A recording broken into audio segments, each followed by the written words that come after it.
Hey folks, MasakoX here. Now, before you go and see Dragon Ball Super Superhero, I think it's very important to fully understand the context of the potential adversaries that Gohan, Piccolo and Pan will most likely be pushing back against. But then, of course, Goku could easily come in and absolutely take the wheel from them, and then, you know, do pretty much what he's been doing throughout the entire franchise's existence. Here's hoping that doesn't happen! I wish to talk to you about the Red Ribbon Army lot, and why it's a good thing that they are here at this point in Dragon Ball Super's lifespan. It's nowhere near as corny as you'd think. And I think by understanding them more here before you go and see the movie, you can enjoy the experience of the movie even more. Here's why. Dragon Ball has had a lot of villains. I don't think you need me to tell you that. But amongst all of those mini-arc maladies and episodic enemies and even the saga-busting ones, we end up with only a handful becoming a recurring threat, and only a couple that really never left. I'm looking at you, Frieza. Yes, while the Pilaf gang were the original nuisance and the first ones to take on Goku, and maybe contributed in part to Dragon Ball nearly being cancelled because, you know, people thought it a bit boring, they did not really feel all that threatening in the long run, really. When you really boil it down, Pilaf was a guy who had a castle in the desert with his own little micro-empire. And that's it. He wasn't really bothering anyone else, or at least from what we could tell. He was in his own little bubble with delusions of grandeur. But, to be fair, Toriyama's comedic nous back then managed to play it so it still looked kind of intimidating at the time. And while it's both King Piccolo and Piccolo Jr. that truly upped the stakes in terms of the scope of the villain and gave us the formula for Dragon Ball arcs that we still see today, we rarely discuss the other evil force that is especially unique, and a rather fun topic for Haverock especially. Of course, we tend to talk about certain aspects of said organizations within our videos, but never the whole widget at once. But to be fair with you, they might be the only villainous group to have some sort of presence in all four animated eras. Dragon Ball, Dragon Ball Z, Dragon Ball GT, though we're kind of stretching that one a little bit. The Red Ribbon Army now being featured in the superhero movie, where it's all the more reason to be aware of their legacy and their possible future. Now, what makes the Red Ribbon Army especially unique from other Dragon Ball villains is that they are the biggest source of mostly human and earthling-like beings and opponents in the series. When you look at the contingent of foes that they use to go up against Goku and other perils, and fail, mostly, they aren't aliens or magical beings. They're humans, or human inventions, or humanoid. I mean, you have the occasional beastman right here. But, as we know, those chappies were basically people following a bandwagon at the time. But what was the army exactly? I feel everyone kind of knows sort of what their deal is, but the details might get a little bit blurry and muddy for some, so here's a quick refresher for you. In summary, the Red Ribbon Army are a powerful military organization bent on world domination, though its leader is more focused on increasing his height for entirely ego-driven reasons, that apparently is powerful enough to challenge the armies of Earth and Capsule Corp, there being their biggest rivals from the company's balance sheet's point of view. They aren't very tolerant of failure either, as with most baddies to be fair, and often get rid of their members as punishment for not succeeding in their endeavours on the first bounce. Really, sometimes it can be quite gruesome. I mean, you know, if you're a Red Ribbon person, I wouldn't be surprised if you're scared of tongues. If you do well, you get a lot of power and influence, but if you mess up, you're not just removed from office, but removed from life in most cases. It is worth noting, however, that some of the higher-ranking members do appear to get some sort of second chance from time to time, but again, it's a very rare occurrence. It also seems that the organization is largely misogynistic in their basic operations, though there are some women in the force, such as Colonel Violet and Husky, who is a contracted mercenary. May I remind you, Husky is pretty awesome, as we discussed in our discussion video about underrated women in Dragon Ball. Do check that out up top. Now here is where some of you may be surprised, unless you played some of the recent games. It's worth noting that Kakarot, that's Dragon Ball Z Kakarot, not the Saiyan Kakarot, first introduced the idea of what the actual front for Red Ribbon Army was, how they were able to primarily fund their operations, and it had nothing to do with vehicles or capsules. It's the shell company, Red Pharmaceuticals, basically Big Pharma, which is also the company that produced an inferior quality anamorpholine, which was doing the rounds at the time of Dragon Ball. Now, while they weren't the original inventors of that serum, that's magical pharmaceuticals, they made the most money out of it due to their better margins and making an inferior product, so that means, again, costs were low, and of course, aggressive marketing! And since the company is now confirmed to be featured in Superhero, it seems that now this fact might be canon. So, yeah, Red Ribbon Army is responsible for the Beastmen being as popular as they were, not magical pharmaceuticals. But of course, if you look at the original Daizenshuu tomes, I remind you, the Red Ribbon lot were also a small competitor in the automotive and capsule sectors, but they were very much trounced by Capsule Corp in those fields, which is probably why the Animal Orphaline buzz makes all the more sense for why they had so much capital. Now when it comes to the personnel, there are various ranks and leadership roles. From the top, we have, of course, Commander Red with Staff Officer Black as his second in command, then there's General Blue and Captain Dark, General Copper, who interestingly remains unseen, with Colonels Silver and Violet next, as well as Captain Yellow. Then there's General White with Ninja Murasaki, who is also known as Sergeant Major Purple, Major Metralotron, and a couple of others to round off the senior officers, including the original Vegeta. Yeah, there was a Vegeta before the Prince of All Saiyans, years before. I'm not making this up.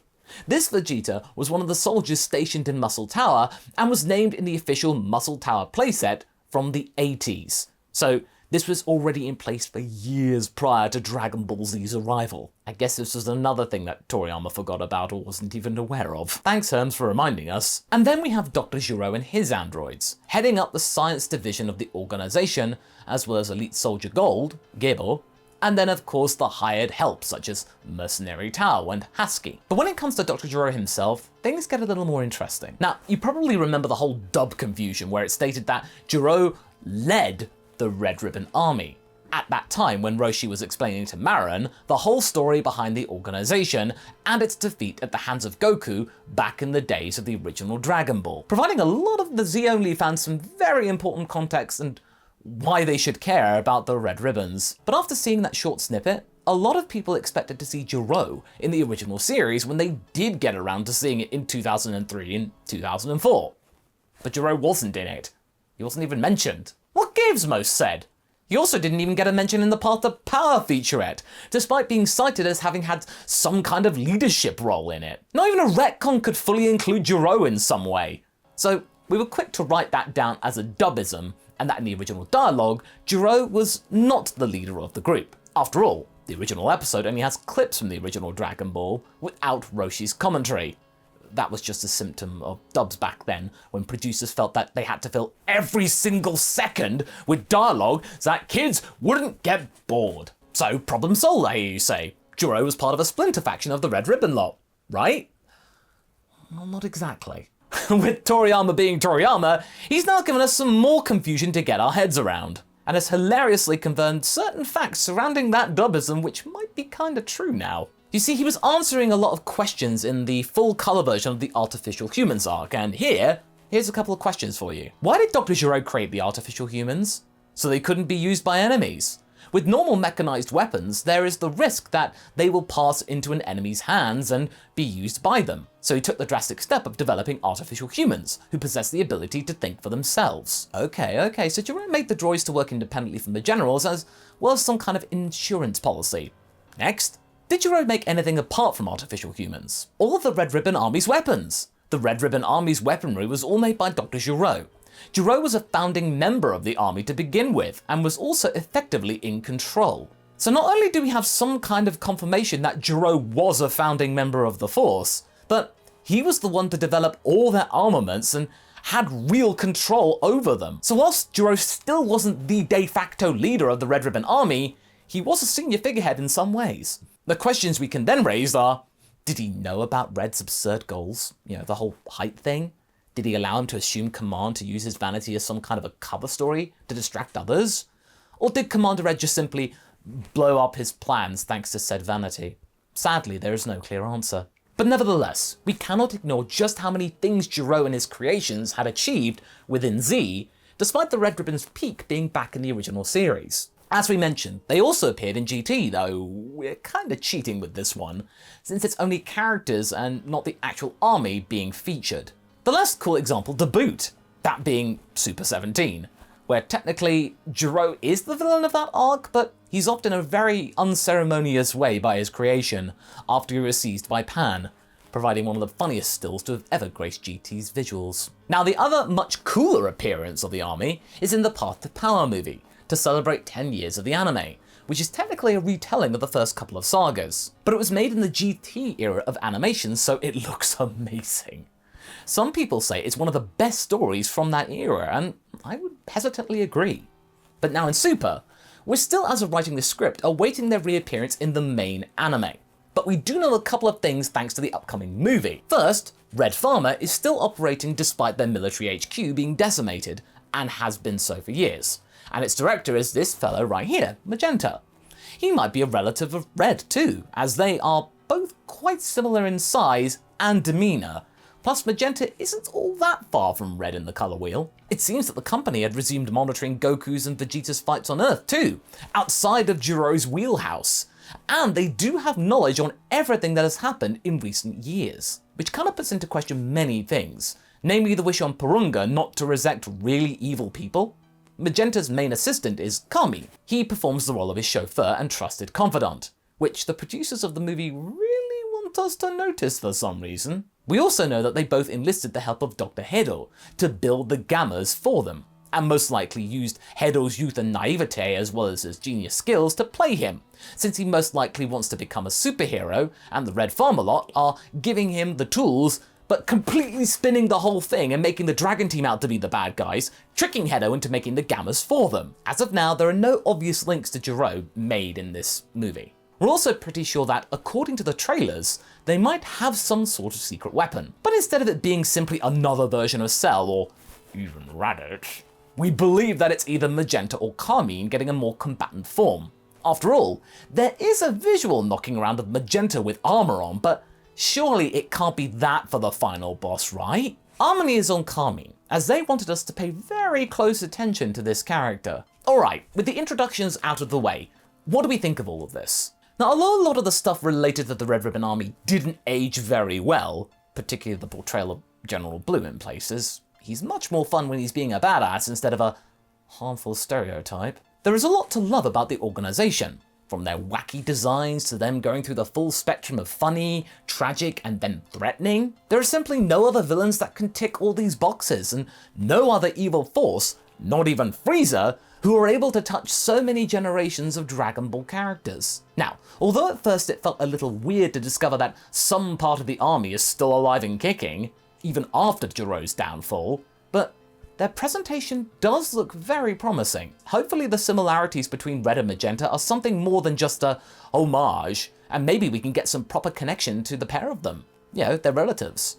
It's also quite impressive and refreshing that an Earth-based threat was able to develop technology that could rival Capsule Corp, or even some alien stuff that we've seen. It's nice, and hopefully it will lead to some spectacular scenes. We're not gonna lie, we really love their hidden headquarters that they've made. It looks so good.